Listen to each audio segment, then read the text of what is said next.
नमस्कार दोस्तों, मेरा नाम है सचिन गौतम। आज की कहानी का नाम है पागल राजा की कहानी। एक बार की बात है, एक राजा था। उसका एक बड़ा सा राज्य था। एक दिन उसे देश घूमने का विचार आया और उसने देश घूमने की योजना बनाई और घूमने निकल पड़ा। जब वह यात्रा से लौटकर अपने महल आया, उसने अपने मंत्रियों से पैरों में दर्द होने की शिकायत की। राजा का कहना था कि मार्ग में जो कंकड़ पत्थर थे वो मेरे पैरों में चुभ गए और उसके लिए कुछ इंतज़ाम करना चाहिए। कुछ देर विचार करने के बाद उसने अपने सैनिकों व मंत्रियों को आदेश दिया कि देश की संपूर्ण सड़कें चमड़े से ढक दी जाएं।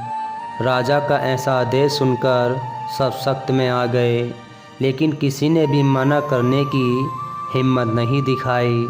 ये तो निश्चित ही था कि इस काम के लिए बहुत सारे रुपए की ज़रूरत थी, फिर भी किसी ने कुछ नहीं कहा।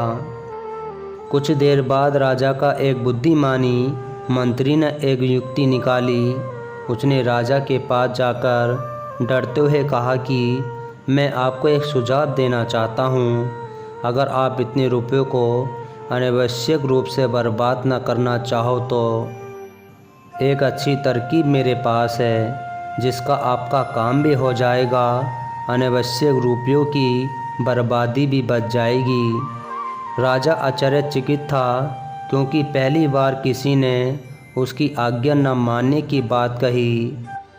उसने कहा, बताओ क्या सुझाव है।